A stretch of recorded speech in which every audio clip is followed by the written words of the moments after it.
Thanks to Paul for his hard work, the Nebraska Economic Development Board, for the vision to really bring people together to scale and create the bioeconomy of the future. So I'm with Green Plains. I'm just going to spend one slide on what Green Plains does. The rest of it is about what we are trying to do in terms of bringing our infrastructure to bear, in terms of enabling a partnership, a collaboration, and to just use the theme that Rene from Novanesis said. He made us fist bump and said, we can do it. And then Doug created an existential threat or existential reason and said, we must do it. So what I'm here to share with you is what we are doing and what we're trying to do, and we want to welcome you to partner, collaborate, and explore opportunities to bring the bioeconomy of the future faster, better, and in this great area we call the Midwest. Let me get the next slide. So as a public company, these are forward-looking statements. I'll use that as read. So this is just one thing about Green Plains, just to give you a little bit of idea. So Green Plains is a respectable producer of biofuels. Roughly 1 out of 7 gallons of bioethanol produced in the US comes from a Green Plains asset or a biorefinery. What we are trying to do as part of our transformation of Green Plains 2.0 is to pivot, transform towards a low carbon future, and it comes in basically 4 pillars that we have assembled. One is in the form of confermented protein for feed ingredients with a lower carbon intensity and a better bioavailability. We can get into that. Second is in terms of renewable corn oil. We produce about 300 million pounds of corn oil a year. Then the third part is our clean sugar, which is a disruptive innovation that we're bringing to bear in a dry mill. And then the last one is through carbon capture and sequestration. So those are the 4 pillars, and I'll touch briefly on the infrastructure that we currently have and offer them to you to see how we can explore and partner as we scale up this bioeconomy. So if there's one slide you really want to capture or take a snapshot, I think this would be it. If you look at all the problems that people have talked about scaling up, right, going from bench scale to lab scale, to validate application testing, to do some price discovery, to understand what it takes to do a feed formulation. And last but not the least, how do you bring innovation at scale? And we've actually spent quite a lot of money in actually coming up with the low carbon intensity dextrose and glucose syrups, a commercial facility here in Iowa, which is just a few miles away. So I want to go through each one of these specific areas to kind of spur some thoughts in terms of how we can innovate, collaborate. Then I'm going to talk to you about how we put all this together with another research institution which has been funded. And then I'll pivot towards what we are doing in terms of bringing disruptive innovation at scale with our clean sugar. So the first one is our bioprocessing center located in York, Nebraska.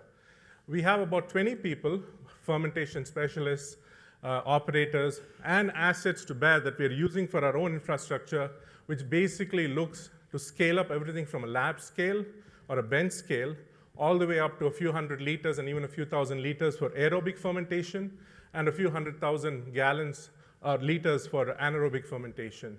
So this is an area that we've been using for our own capability, but there's an opportunity that we are now exploring to see how we can partner with other companies who basically have something only at a lab scale, right? And then you want to go through the valley of death with as few cuts and bruises as you can.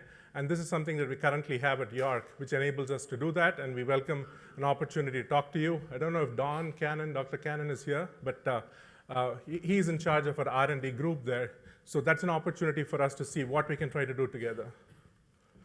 The next one is something that is unique. You probably didn't realize that we have a lot of assets in the Midwest, right, where there's no fish, but primarily geared towards feed and extrusion capabilities.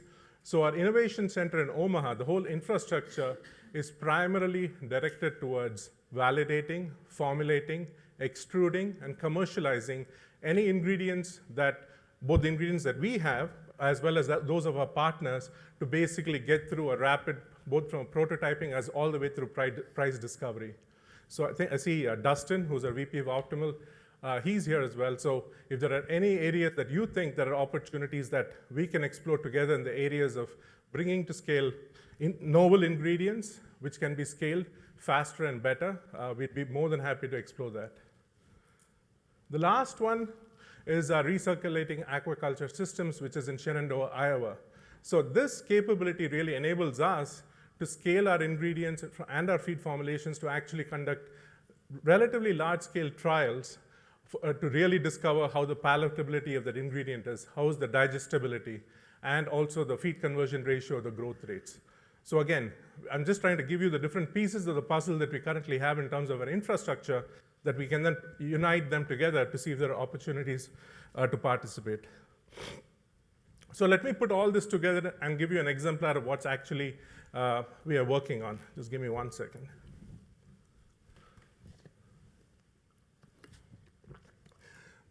So this is, you probably know Stephanopoulos. He's the father of metabolic engineering at MIT. Working with MIT, we basically were one of the few proposals that was funded by Schmidt Sciences to take acid whey, which is basically valorizing a waste stream, to produce high-value carotenoids that could go into feed ingredients. So all the three assets or infrastructure that I showed you, which was first about scaling up once the yeast has been bioengineered or gene edited, then you go through the extrusion to actually produce feed, and then validate them in our aquaculture lab is the whole way we actually plan to kind of integrate the whole operations working with MIT in this effort, and it's actually funded by Schmidt Sciences. So just to give you a little bit of thought about how all this could be brought together. So I covered the left end of the spectrum or the right end, whichever way you think about it, which is the scaling up effort. Now let me pivot towards what we are doing in terms of actually bringing to bear innovation at commercial scale, which is our clean sugar facility in Shenandoah.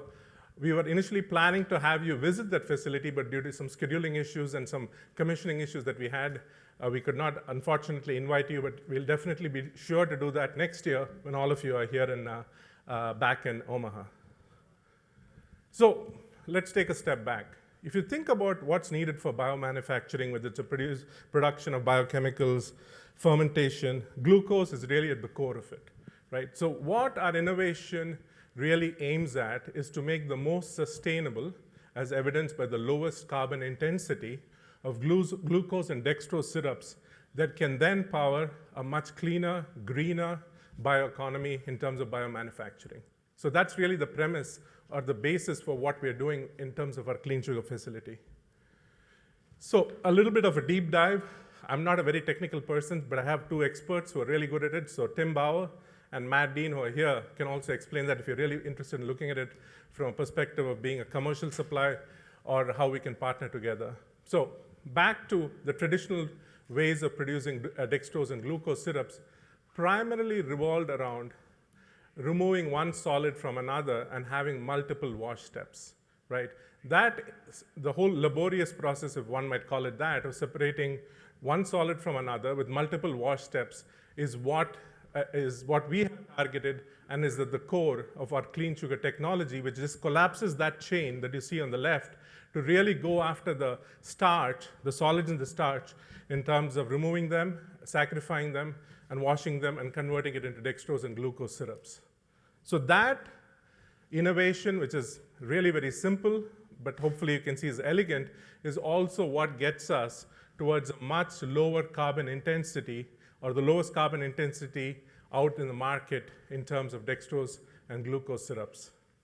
So if you're someone who is going to start off producing something for the bioeconomy, whether it's a biomaterial or a biochemical, my argument or entreaty to you is it would make a lot of sense to start with an ingredient which is already the lowest in terms of carbon intensity to actually further and realize the promise of what you can do with any of your ingredients. And that is why we actually invested $60–70 million in Shenandoah to bring our first commercial scale clean sugar facility. And then we hope to replicate that throughout many of our biorefineries in the US. Then the next question you may have is, okay, this is great, Anand. How does it actually work? How is the performance? You said it's bioidentical, it's functionally the same. So show me how it works from a traditional fermentation process. So this is data that we have. We've conducted multiple tests. We're talking to a lot of customers as well in terms of qualification. This is utilizing a pretty broad set of compounds that all of you probably know, which is terpenes, right? It's a pretty broad chassis, using yeast to look at the fermentation feedstock performance and the biomass growth. So as you can see, we have pretty excellent fermentation as well as biomass growth in terms of some of our fortified or unrefined glucose, and it's functionally and biologically bioidentical to the dextrose that is produced by wet mills. Switching on to see, okay, so we start through this journey with head start because of the innovation in the technology. We are not going to stop there. So where we are focused on, and we are lucky and thankful to have 10 assets spread across the Midwest with various initiatives across federal, state, and even through the corporate sectors, we're looking to decarbonize, whether you're looking at regenerative ag, whether you're looking at post-combustion carbon capture, which basically takes the flue gases and reduces the CI. We are on this path, or our strategic goal is to really start from being the lowest carbon intensity dextrose glucose syrup provider to being even more carbon negative, and that's what we're aimed at. So if there are areas where you feel we could collaborate together in this journey to not just enable the bioeconomy, but also go towards a greener, low carbon intensity future, we welcome to have a conversation with us. Last but not the least, I think if you're a large company or if you're a startup working towards a large company, working towards a large company as a customer, the question then becomes, what are we doing to really align with some of the sustainability development goals of the UN, right? So the premise of the bioeconomy is predicated that it actually spreads and creates high-paying jobs in rural areas. And that is one of the biggest opportunities for this bioeconomy, because where corn grows, where the feedstock grows, is actually, one could argue, economically disadvantaged. So bringing in that capital, bringing in human capital as well, and creating high-paying jobs would be something that's aligned with what we're trying to do with our customers, and hopefully you can join us in that journey to partner with us as we kind of create this bioeconomy of the future. I have 2 more minutes, but I'll try to save this time for you. So now going into the last step is, what does this all mean? What is the strategic goal? Now that we have deployed innovation at scale, commercializing it, we plan to actually extend this towards a biocampus. All of you saw the massive, very impressive Blair campus in Nebraska. But the reality is there are only a handful of these biocampuses spread around the US. So we're bringing to bear a very low capital intensity as well as a very low carbon intensity commercialized glucose and dextrose syrups. This creates a platform for anyone who wants to co-locate, create this biocampus, be an over-the-fence customer, to create even lower carbon intensity products which can go to further biomanufacturing at scale. So that is the largest strategic goal once we've actually gone through this process of bringing to bear our dextrose and glucose syrups into the market. So a very big thank you from all of us. So what you're seeing in the background is actually the opening ceremony that we had at the end of May for our clean sugar facility in Shenandoah, Iowa. We're going through the process of commissioning and startup and resolving a few technical issues, but we plan to produce product on spec and start this journey. We're working with a lot of customers as well, both large and small, across the spectrum, to really bring this technology to bear. This will have a planned design capacity of roughly 200 to 250 million pounds. And the goal is then to replicate this with our remaining biorefineries in the US. So that's my talk. Thank you.